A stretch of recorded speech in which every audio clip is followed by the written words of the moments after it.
नमस्ते दोस्तों, स्वागत है आपका आपके YouTube चैनल बैंकर विशाल में। दोस्तों, आज की इस बैंकिंग एंड अवेयरनेस सीरीज़ में हम डिस्कस करेंगे कुछ ऐसे प्रॉब्लम्स जो अक्सर लोग हमसे पूछते हैं। बीइंग एन बैंकिंग प्रोफेशनल हमारे सामने हम फेस करते हैं, वो है UPI बेस्ड एप्लीकेशंस के ऊपर।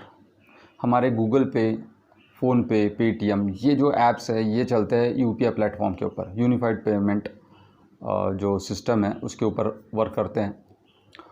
तो लोगों की बहुत सारी ऐसी तकरार आती है कि उनके एप्लीकेशंस रन नहीं कर रहे हैं, और जो हम उनके सॉल्व करते हैं प्रॉब्लम्स, उसके ऊपर से एक्सपीरियंस से हमने कुछ चीज़ें पता की है, जो पता चली है हमें कि उस वजह से उनका एप्लीकेशंस रन नहीं कर रहे हैं।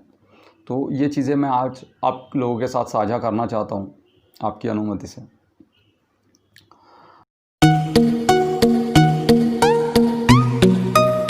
तो दोस्तों, ये सारे जो ऐप्स है, जैसे मैंने बताया, UPI प्लेटफॉर्म पे चलते हैं, और UPI प्लेटफॉर्म का मेन जो बेस है वो होता है आपका मोबाइल नंबर। ठीक है, तो सबसे पहले आप ये चेक कीजिए आपका मोबाइल नंबर आपके अकाउंट को, बैंक अकाउंट को लिंक है या नहीं। ये सबसे महत्वपूर्ण है। अदरवाइज़ आप किसी और मोबाइल नंबर से कर रहे हैं और वो मोबाइल नंबर बैंक में अटैच नहीं है, लिंक नहीं है, तो आपके ये ऐप्स जो है वो रन नहीं करेंगे। ठीक है। दूसरी चीज़ जो है, मोबाइल नंबर अटैच्ड है बट आपकी SMS फैसिलिटी अवेलेबल है आपको या नहीं। बहुत से बार ये होता है कि हमारे चार्जेस हमें लगते हैं, इस वजह से हम बैंक में जाके बोलते हैं हमें नहीं चाहिए SMS फैसिलिटी, हमें कोई फ़ायदा नहीं है। तो वो फैसिलिटी अगर वो बंद होगी तो वो शुरू कर लीजिए। तीसरी बात होती है, सबसे महत्वपूर्ण चीज़ जो है वो है दोस्तों, मोबाइल नंबर जो है आपका attach to multiple customer ID. इसका मतलब ये है कि आपके कितने भी अकाउंट्स हो सकते हैं आपके नाम से। For an example, salary account हो सकता है, तो उसी वक्त आपका सेविंग अकाउंट्स भी हो सकता है, या आपको OD मिली होगी बैंक से तो OD अकाउंट भी हो सकता है, लोन अकाउंट हो सकता है आपके नाम का।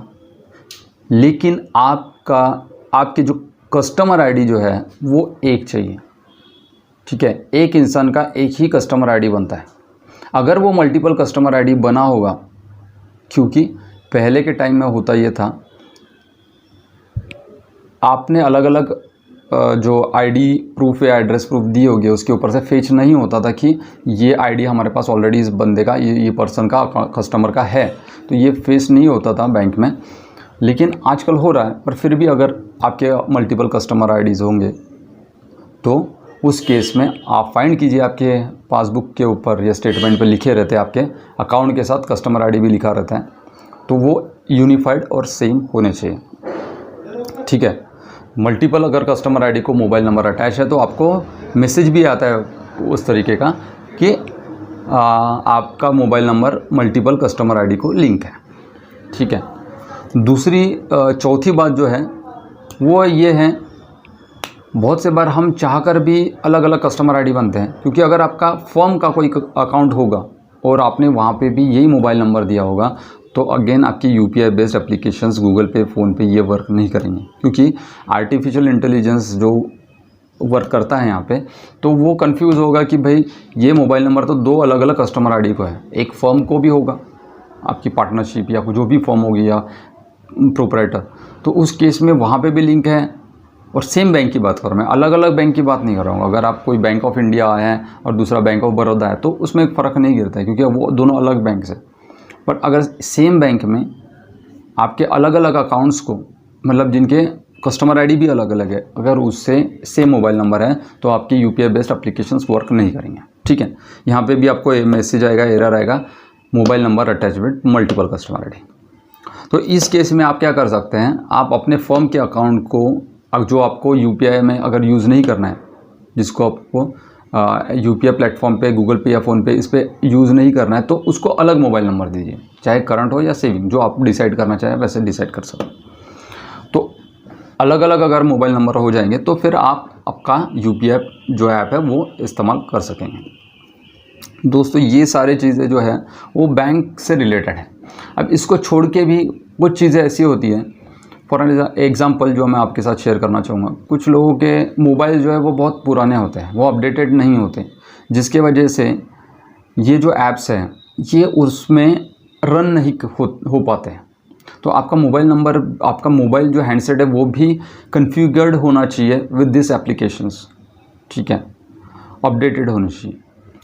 उसके बाद में हम जो सिम यूज़ कर रहे हैं, इस्तेमाल कर रहे हैं, बहुत से बार ये होता है कि हमें सेकंड सिम करके हम यूज़ करते हैं, ठीक है, उसमें कोई इशू नहीं है, लेकिन उसमें मेन बैलेंस होना चाहिए, ताकि जब आप ये एप्लीकेशन इंस्टॉल करें तो आपका जो कन्फर्मेशन होता है वो आपके मैसेजेस के थ्रू, बैंक के थ्रू होता है। बैंक और आपके जो एप्लीकेशन है इसके बीच में मैसेजेस जाते हैं, और ये मैसेजेस जाने के लिए आपके मोबाइल में जो सिम है उसमें मेन बैलेंस होना ज़रूरी है। बहुत से बार ये होता है हम सेकंड सिम यूज़ करते हैं उसे, और उसमें बैलेंस नहीं रखते, क्योंकि कॉलिंग के लिए वो सिर्फ रिसीविंग के लिए हम उसको इस्तेमाल करते हैं, तो ये भी होना ज़रूरी है।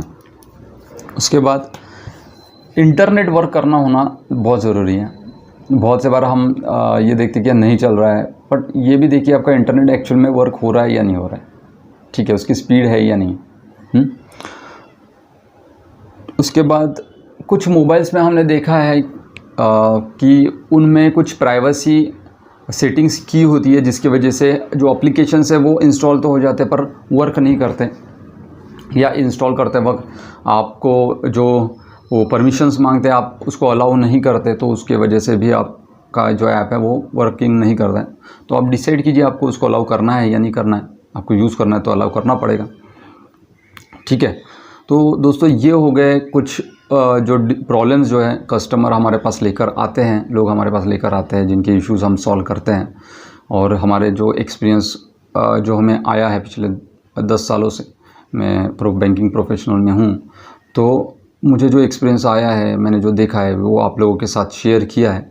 इससे आपको कुछ अगर फ़ायदा हो तो आप ज़रूर लाइक और शेयर कीजिए, आप कमेंट्स में ज़रूर कमेंट कीजिए।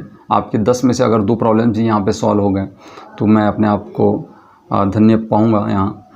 तो दोस्तों बस इसके साथ आपसे विदा चाहता हूँ। जय हिंद, हैप्पी दशहरा।